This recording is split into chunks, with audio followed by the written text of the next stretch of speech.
स्वामी सखा हमारे, एकमात्र स्वामी सखा हमारे, हे नाथ नारायण वासुदेव। श्री कृष्ण गोविंद हरे मुरारी, हे नाथ नारायण वासुदेव। श्री कृष्ण गोविंद हरे मुरारी, हे नाथ नारायण वासुदेव।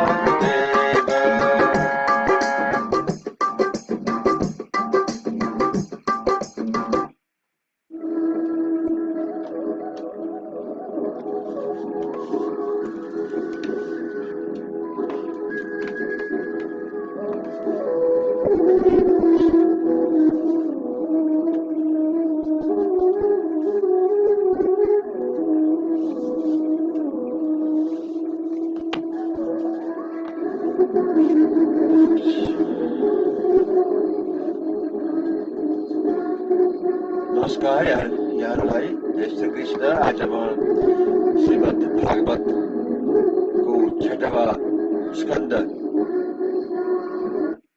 स्कंद को दूसरा अध्याय प्रारंभ करने जा रहा हूँ।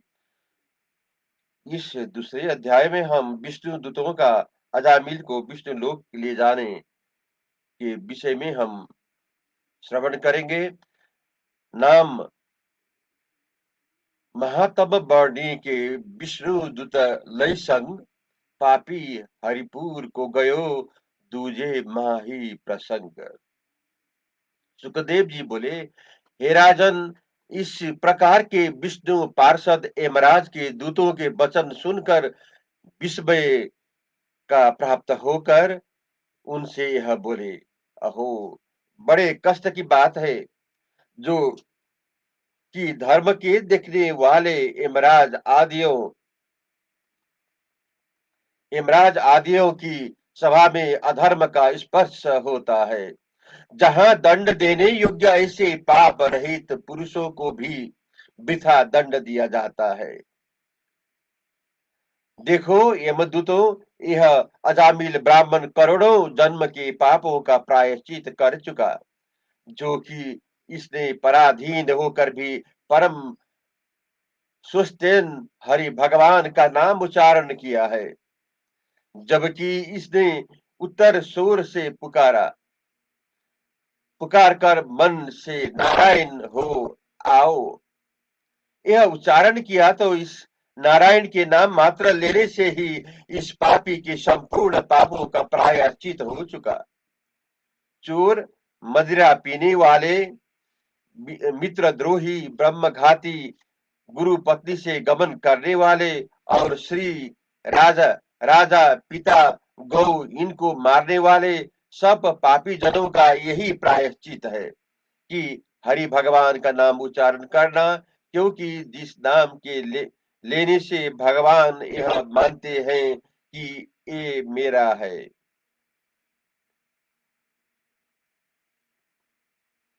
इसकी मुझे रक्षा करनी पड़ेगी।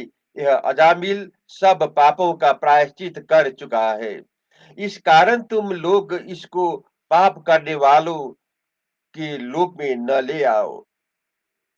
यदि तुम कहो कि इसने तो पुत्र का नाम लिया है, तुम्हारे स्वामी का नाम नहीं लिया, सो जो पुत्र आदि के संकेत से यह उपहास से या गीत पूर्ति में वो निंदा से विष्णु भगवान का नाम लिया जाए तो भी संपूर्ण पाप दूर होते हैं। उसे घर से गिरने अथवा ऊंचे घर से गिरने अथवा मार्ग में चलते चलते गिर पड़ने से शरीर का कोई अंग भंग हो जाने अथवा सर्पादिकों के डसने के समय अथवा जोर आदि ये संतापित होने, वो दंड आदि द्वारा मार पड़ने से बेबस होकर भी जो कोई पुरुष यदि हरि या नाम उच्चारण करेगा तो उसको नरक पीड़ा स्पर्श नहीं कर सकेगी। जैसे अति प्रबल औषधि बिना जाने जाने खाई जावे तो उसका शीत उष्ण आदि जैसा गुण हो, वैसा ही अवश्य अपना गुण करती है। ऐसे ही ज्ञान से अथवा अज्ञान से लिया हुआ हरि नाम सब पापों को दूर करता है। हे यमदूत, इस धर्म के विषय में यदि तुमको संशय हो तो अपने स्वामी से पूछो, क्योंकि यमराज धर्म का अत्यंत गुप्त रहस्य जानते हैं। हे राजन, विष्णु भगवान के दूतों ने इस प्रकार भगवत धर्मों का निर्णय करके उस अजामिल ब्राह्मण को धर्मराज के दूतों से छुड़ाकर मृत्यु से छुड़ा दिया।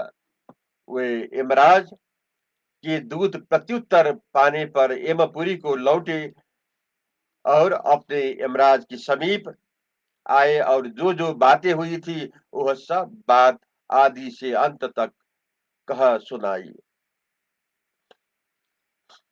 इस प्रकार अजामिल ब्राह्मण ने यम की फांसी से छूट भय का त्याग कर अपनी प्रकृति में स्थिर होकर सावधान होकर सिर झुकाया, उन विष्णु पार्षदों को प्रणाम किया। अनंतर विष्णु भगवान के दूतों ने अजामिल का मनगत भाव जान लिया कि यह हमसे कुछ कहना चाहता है। इस कारण वह उसको सन्मुख से उसी समय उसको देखते देखते अंतर्ध्यान हो गया। तदंतर धर्मराज के दूतों के मुख से 3 वेदों का प्रतिपादन किया हुआ सगुण धर्म का विष्णु के पार्षदों के मुख भगवत प्रवीण निर्गुण धर्म सुनकर शीघ्र ही भगवान में भक्तिमान हुआ। हरि भगवान के महात्म्य के सुनने से अपने पूर्वकृत पापों का स्मरण करके वह अजामिल पछताने लगा। अहो, मन को बस में नहीं रखने वाले, मुझको परम कष्ट हुआ। मैंने शूद्रों के गर्भ में पुत्र रूप से आत्मा को उत्पन्न करके अपने ब्राह्मणत्व को डुबो दिया। मैं सज्जनों में निंदनीय और अपने कुल का कलंक हूँ। यह मेरा दुष्कर्म है कि जो अपनी ब्याही निर्मल कुल में जन्म लेने वाली पतिव्रता स्त्री का परित्याग कर मदिरा पीने वाली दुष्ट स्त्री के फंदे में फंसकर मैंने उसका संग किया और माता पिता को मैंने त्याग कर नीच के समान काम किया। हाय, उस समय मेरे ऊपर वज्र नहीं गिरा। कुछ काल पहले यह क्या मैं स्वप्न देख रहा था? नहीं नहीं, स्वप्न किसी प्रकार का ऐसा नहीं हो सकता। यह सब चरित्र तो मैंने अपने नेत्रों से प्रत्यक्ष देखा था। कोई पुरुष हाथ में फांसी लिए घसीट लिए जाते थे। इस समय वह लोग न जाने कहाँ चले गए और इस समय वे 4 सिद्ध पुरुष कहाँ चले गए, जिनके परम मनोहर दर्शनों से हमारे नेत्र तृप्त हो गए, जिन्होंने मुझको अचानक आकर फांसी से छुटा लिया। मुझ अभागे को उन देवताओं का दर्शन होने से अनुमान होता है कि पूर्व जन्म का मेरा बड़ा पुण्य था और अगाड़ी भी कुछ मंगल होने वाला है। कहा मैं कपटी पापी ब्राह्मण ब्रह्मज्ञ निर्लज, और कहा यह परम मंगलमय भगवान का नाम नारायण। अब मैं चित्त इंद्रिय प्राण इनको बस करके ऐसा यत्न करूंगा कि जिससे फिर कभी अपने आत्मा को घोर अंधकार रूप नरक में न डुबाऊं।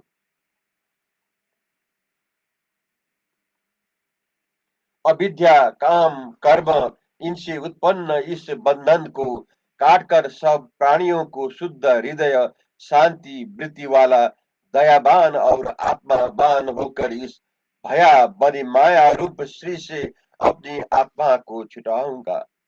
अब मैं अहंकार ममता रूपी बुद्धि को त्याग कर भगवान के गुण कीर्तन करने से शुद्ध हुए मन को भगवान में लगाऊंगा। हे राजन, साधु जनों की क्षण मात्र सत्संगति होने से जब उसके मन में पूर्ण वैराग्य हो गया, तब वह श्री पुत्र आदि को में बंधे हुए स्नेह रूप बंधन को काट कर गंगा द्वार पर चला गया। फिर एक देव मंदिर में बैठ योग समाधि लगाकर इंद्रियों को बस में करके अपने मन को आत्मा में लगाया। जिस समय इसने सर्वत्र बुद्धि को निवृत्त कर और निश्चल कर अपना मन उस परमेश्वर में लगाया, तब अपने सम्मुख खड़े हुए जिनको पहले देखा था उन्हीं चारों पार्षदों को अपने आगे खड़ा देखकर सिर झुकाकर उनको प्रणाम किया। उनका पार्षद कहे उनका दर्शन करते ही अपने शरीर को गंगा जी से तट पर परित्याग कर विष्णु भगवान के पार्षदों के स्वरूप को प्राप्त हो गया। फिर यह ब्राह्मण उन भगवत भगवत त्यारसदों को भगवत पार्षदों के साथ कंचनमय विमान पर विराजमान होकर श्री भगवत धाम वैकुंठ में जाए पहुंचा। जबकि मरता हुआ यह पापी जाकर प्राप्त हुआ, तो फिर जो श्रद्धा पूर्वक परम भक्ति से हरि भगवान का नाम उच्चारण करते करते हैं उनका उद्धार हो जाए, तो इसमें फिर कहना ही क्या है। अब मैं तीसरा अध्याय, छठवें स्कंद को तीसरा अध्याय श्रवण करने जा रहा हूँ। इसमें यमदूत द्वारा वैष्णव धर्म का उत्कर्ष वर्णन कर अपने किंकर गण को वैष्णवों के किंग रत्तों में नियोग के विषय में श्रवण करेंगे। यमदूत से जिमी कहीं विष्णु महातमसार, सो तृतीय अध्याय में वर्णी कथा संभार। राजा परीक्षित श्री सुखदेव जी से बोले, हे भगवान, भगवान के पार्षदों के यमराज के दूतों को पीट कर भगा दिया, तब उन यमदूतों ने अपने स्वामी के समीप जाकर क्या कहा और अपनी आज्ञा भंग होना सुनकर यमराज ने उनको क्या उत्तर दिया। यमराज के दंड का भंग हो जाना आज तक हमने किसी समय किसी के मुख से भी पहले कभी नहीं सुना। इस बात से सभी लोगों को बड़ा भारी संदेह हुआ। इस कारण आप मुझे यह समझा कर कहिए। श्री सुखदेव जी बोले, हे राजन, जब भगवान के पार्षदों ने धर्मराज को दूतों का उद्यम नष्ट कर दिया, तब वे यमदूत प्रति हतोद्यम होकर अपने स्वामी धर्मराज के जाकर यह कहने लगे, हे स्वामीन, अब हमें आपकी नौकरी करना अंगीकृत नहीं है, सो आप हमारा नाम काट दे। हम आज से इस्तीफा निवेदन करते हैं, क्योंकि देखो सत्व रज तम इन गुणों के अनुसार तीन प्रकार के कर्म के फल देने वाले तथा दंड देने वाले देवता इन मनुष्य लोक में कितने हैं।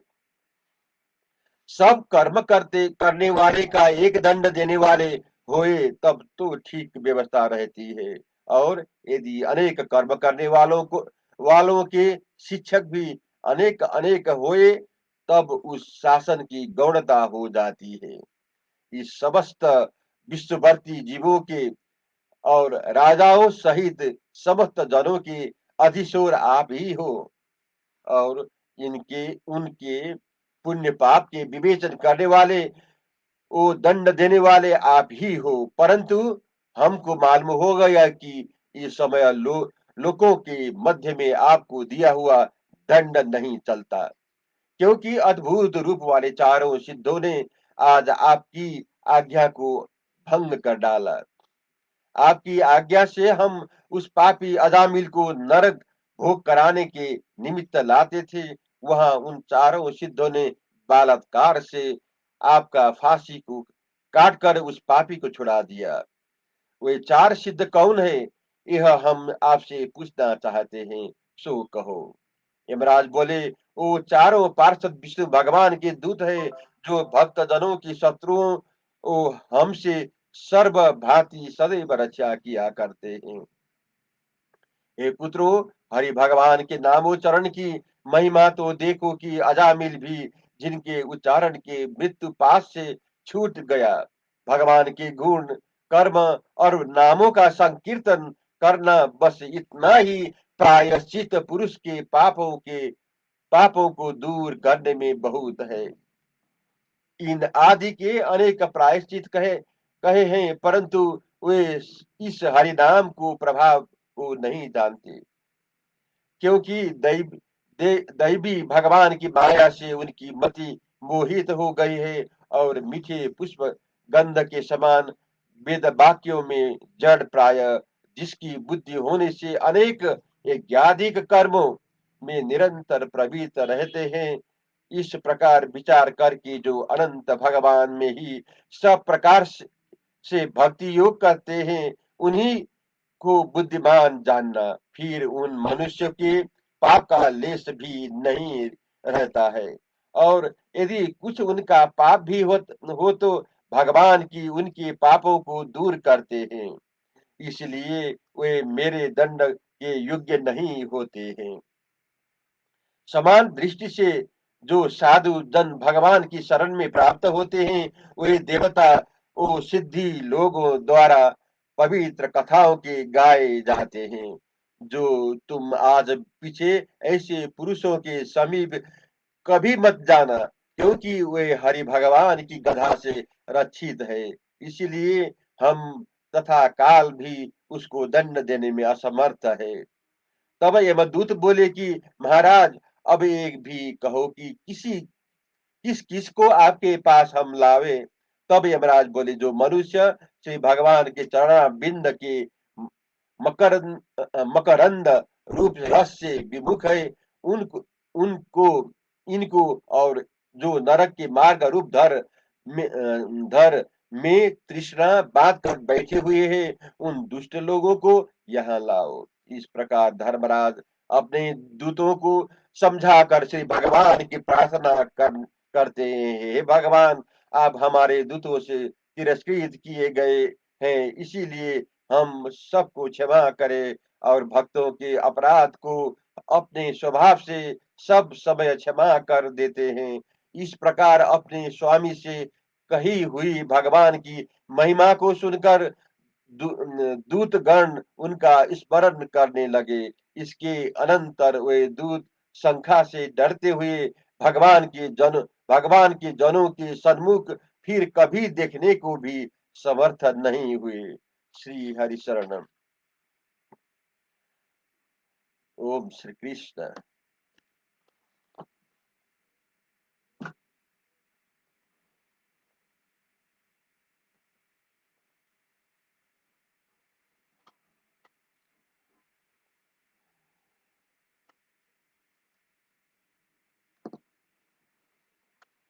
कृष्ण कृष्ण हरे हरे।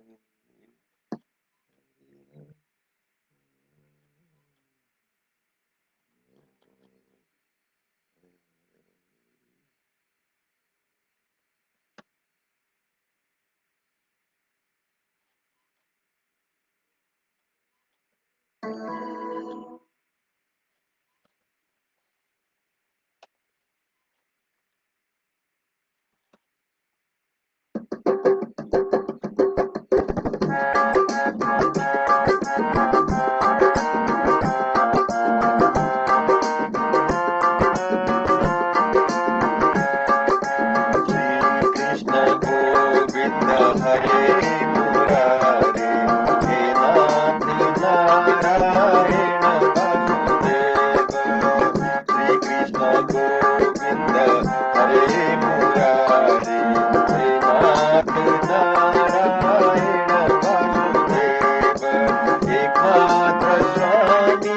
सखा हमारे एकमात्र स्वामी सखा हमारे हे नाथ नारायण वासुदेव श्री कृष्ण गोविंद हरे